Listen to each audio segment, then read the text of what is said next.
ഹണി റോസ് രാഹുൽ ഈശ്വർ വിഷയത്തിൽ രാഹുൽ ഈശ്വറിന്റെ പല സ്റ്റേറ്റ്മെന്റുകളും നമ്മൾ തള്ളിക്കളയുമ്പോൾ കഴിഞ്ഞ ദിവസം രാഹുൽ ഈശ്വർ പറഞ്ഞൊരു സ്റ്റേറ്റ്മെന്റിനെ പിന്തുണയ്ക്കുന്ന ഒരാളാണ് ഞാൻ.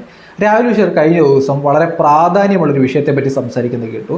നമ്മുടെ നാട്ടിൽ പുരുഷ കമ്മീഷൻ വേണം, വനിതാ കമ്മീഷൻ പോലൊരു പുരുഷ കമ്മീഷൻ എന്ന് പറയുന്നൊരു ബോർഡ് നമ്മുടെ നാട്ടിൽ ആവശ്യമായി വരുന്നുണ്ട്.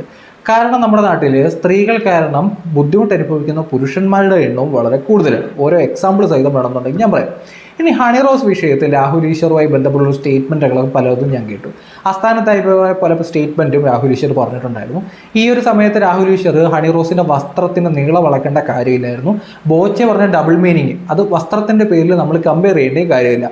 അത് ബോച്ചെ തള്ളി പറയുക എന്നുള്ളത് മാത്രമേ ഉള്ളൂ. ഇതിനു മുമ്പും ബോച്ചെ എന്ന് പറയുന്ന വ്യക്തി പല സ്ഥലങ്ങളിലും ഇത്തരത്തിൽ ഡബിൾ മീനിങ് ഉള്ള ഡയലോഗൊക്കെ അടിച്ചിട്ടുണ്ട്. അപ്പോൾ ഹണി റോസിൻ്റെ വസ്ത്രമാണ് ഇതിന് പിന്നിലുള്ള കാരണം എന്നുള്ള രീതിയിൽ ആ ഒരു ഡയലോഗ് അടിയെ നമ്മൾ പ്രോത്സാഹിപ്പിക്കേണ്ട കാര്യമില്ല. എന്നാൽ ഈ പുരുഷ കമ്മീഷൻ നമ്മുടെ നാട്ടിൽ ആവശ്യമായി വന്നുകൊണ്ടിരിക്കുകയാണ്. പല കേസുകളും ഉണ്ട്. നമ്മൾ ആലോചിച്ച് നോക്കുക, നമ്മുടെ കേരളത്തിൻ്റെ മുഖ്യമന്ത്രിയായിരുന്നു ഉമ്മൻചാണ്ടി. ഈ ഉമ്മൻചാണ്ടി തന്നെ എന്തെല്ലാം തരത്തിലുള്ള പീഡനങ്ങൾ ഏറ്റുവാങ്ങിയാണ് മുമ്പോട്ട് പോയി. സരിത എന്ന് പറഞ്ഞൊരു സ്ത്രീ കാരണം മുൻ മുഖ്യമന്ത്രിയായിട്ടുള്ള ഉമ്മൻചാണ്ടിക്ക് പോലും മനസമാധാനം കിട്ടുന്ന നാട്ടിലാണ് നമ്മൾ ജീവിച്ചത്. ഒടുവിൽ അദ്ദേഹം മരിക്കുമ്പോഴാണ് അദ്ദേഹത്തിന് നീതി കിട്ടുന്നത്. നമ്മുടെ നാട്ടിലുള്ള ആൾക്കാർ മഹാൻ എന്ന് അദ്ദേഹത്തെ വിളിക്കുന്നു. അതിനു മുമ്പ് വരെ നമ്മുടെ നാട്ടിലെ മീഡിയക്കാരും ഓപ്പോസിറ്റ് സൈഡിലുള്ള പൊളിറ്റിക്കൽ പാർട്ടീസും കുറേ ജനങ്ങളും ഈ സരിതയുടെ വാക്ക് കേട്ടിട്ട് ഈ ഉമ്മൻചാണ്ടിയും അതുമായി ബന്ധപ്പെട്ട് കുറേ നേതാക്കന്മാരെയൊക്കെ നമ്മൾ കുരിശിൽ തറച്ചിട്ടുണ്ടായിരുന്നു.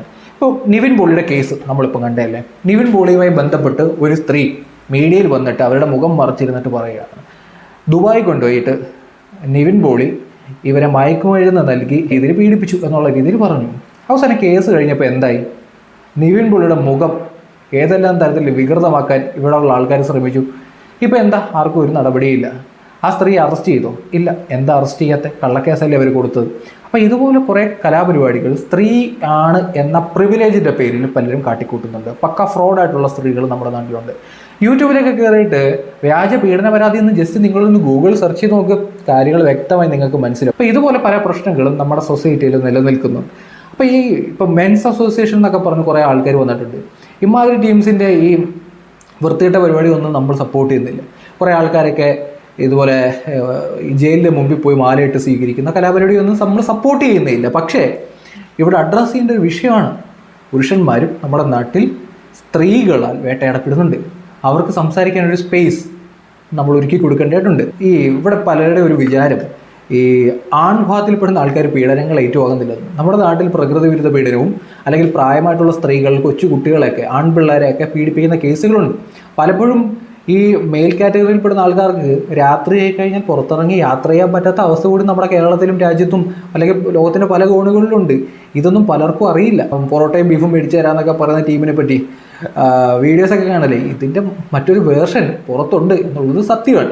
അപ്പോൾ പലതരത്തിലും ആൾക്കാർ ഇവിടെ പ്രകൃതി വിരുദ്ധ പീഡനത്തിന് ഇരയാകാവുന്നുണ്ട്. കുട്ടികൾ, ആൺകുട്ടികൾ, നമ്മുടെ സ്കൂളിലും കോളേജിലും ഒക്കെ പെൺകുട്ടികൾക്ക് വേണ്ടി അവർക്ക് ലെറ്റർ ബോക്സ് ഒക്കെ വെച്ചിട്ടുണ്ട്. അവർക്ക് എന്തെങ്കിലും തരത്തിൽ ബാഡ് ടച്ചുമായി ബന്ധപ്പെട്ട് എന്തെങ്കിലും ഇഷ്യൂ ഉണ്ടെന്നുണ്ടെങ്കിൽ അത് പറയുന്നുണ്ട്. പക്ഷെ ആൺകുട്ടികളുമായി ബന്ധപ്പെട്ട് എവിടെ എന്ത് ബോധവൽക്കരണമാണ് നമ്മുടെ നാട്ടിൽ നടക്കുന്നത്? ഇവരും ഇതെല്ലാം ഏറ്റുവാങ്ങുന്ന, ബുദ്ധിമുട്ട് അനുഭവിക്കുന്ന ഇഷ്യൂ നമ്മുടെ നാട്ടിലുണ്ട്. ഇത് പലപ്പോഴും പലരും അഡ്രസ്സ് ചെയ്യുന്നില്ല. അതുകൊണ്ട് തന്നെ ഞാൻ പലപ്പോഴും പറയുന്നൊരു കാര്യമുണ്ട്, നമ്മുടെ നാട്ടിലെ സ്ത്രീകളാൽ പല കേസുകളും ആൺഭാഗത്തിൽപ്പെടുന്ന, മെയിൽ കാറ്റഗറിയിൽപ്പെടുന്ന ആൾക്കാരും പീഡിപ്പിക്കപ്പെടുന്നുണ്ട്.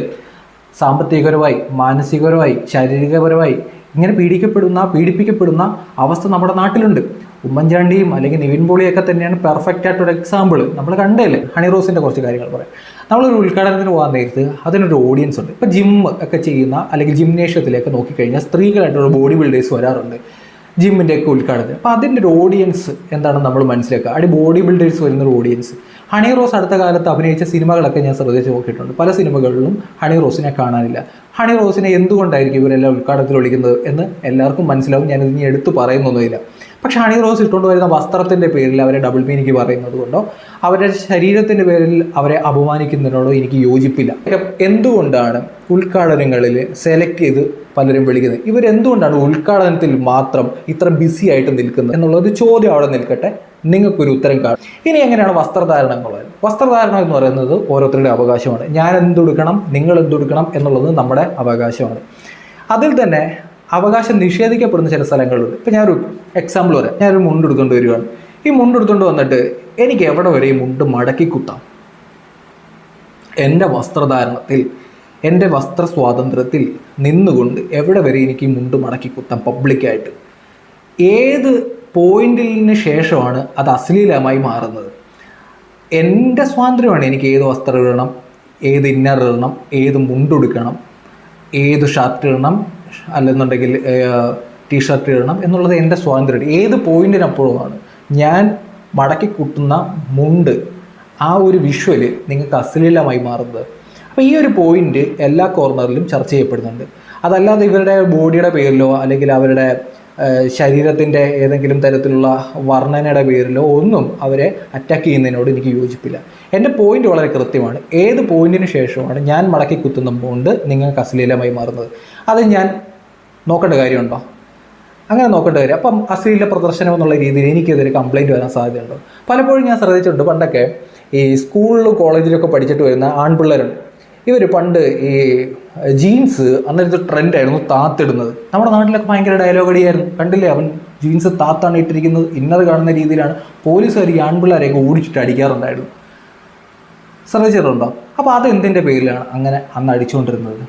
സ്ത്രീകൾക്കുള്ള അതേ അവകാശമല്ലേ പുരുഷന്മാരായിട്ടുള്ള ആൾക്കാർക്ക്? ഇവിടെ വസ്ത്രസ്വാതന്ത്ര്യത്തെ പറ്റി പറയുമ്പോൾ തന്നെ ഇതിനകത്തൊരു അശ്ലീലം കൂടി വരുന്നുണ്ട്.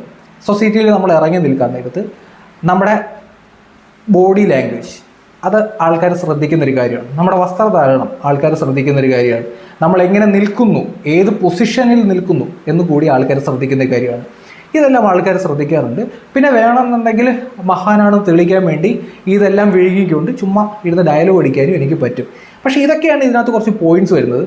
തീർച്ചയായിട്ടും നമ്മുടെ നാട്ടിൽ ഈ പുരുഷ കമ്മീഷൻ എന്ന് പറയുന്ന ഒരു ബോർഡിൻ്റെ ആവശ്യമുണ്ട്. ആൺകുട്ടികളും പീഡിപ്പിക്കപ്പെടുന്ന ഒരു നാട്ടിലാണ്. പ്രകൃതി വിരുദ്ധമായിക്കോട്ടെ അല്ലാതെ ആയിക്കോട്ടെ സ്ത്രീകൾ വേട്ടയാടുന്നുണ്ട്. ഉമ്മൻചാണ്ടി ഒരു എക്സാമ്പിളാണ്, നിവിൻ പോളി ഒരു എക്സാമ്പിളാണ്. പുരുഷന്മാർക്ക് നേരെ ആരോപണം ഉന്നയിച്ചു കഴിഞ്ഞാൽ തന്നെ അവരുടെ ജീവിതം ഇല്ലാതാവുന്ന അവസ്ഥയുണ്ട്. നമ്മൾ യൂട്യൂബിൽ കയറിയിട്ട് നിങ്ങൾ വ്യാജ പീഡന പരാതിയിൽ നിന്ന് ജസ്റ്റ് സെർച്ച് ചെയ്ത് നോക്ക്. യൂട്യൂബിൽ കയറിയിട്ട് ഈ കോടതിയിൽ ചോദിക്കുന്ന വലിയ ഭീമമായ തുക ഡിവോഴ്സ് കേസ് നടക്കുമ്പോൾ ഭാര്യമാരെന്ന് ചോദിക്കുന്നതാണ്. യൂട്യൂബിലൊക്കെ അവൈലബിൾ ആണ്. ജഡ്ജി വിമർശിക്കുന്നത് നമുക്ക് കാണാം. വ്യാജ പോസ്കോ കേസ്, അധ്യാപകന്മാർ ജയിലിൽ കിടന്ന നിരപരാധിയായി തിരിച്ചു വന്ന അധ്യാപകരുമായി ബന്ധപ്പെട്ടുള്ള വാർത്തകൾ നിങ്ങൾക്ക് കാണാം. അപ്പോൾ ഇതുപോലെ നിയമങ്ങൾ ദുരുപയോഗം ചെയ്യുന്ന ആൾക്കാരുണ്ട്. അപ്പം പുരുഷ കാറ്റഗറിക്ക് വിടുന്ന ആൾക്കാർക്കും ഒരു കംപ്ലൈൻറ്റ് രജിസ്റ്റർ ചെയ്യാൻ അവർക്കും നീതി ലഭിക്കുന്നതിന് വേണ്ടി ഒരു ബോർഡിൻ്റെ ആവശ്യമുണ്ട്, നിയമനിർമ്മാണം ആവശ്യമുണ്ട്. ഞാൻ പറഞ്ഞ കാര്യങ്ങൾ വ്യക്തമാണെന്നുണ്ടെങ്കിൽ നിങ്ങളുടെ അഭിപ്രായം രേഖപ്പെടുത്തും. അതോടൊപ്പം നമ്മുടെ ചാനലോട്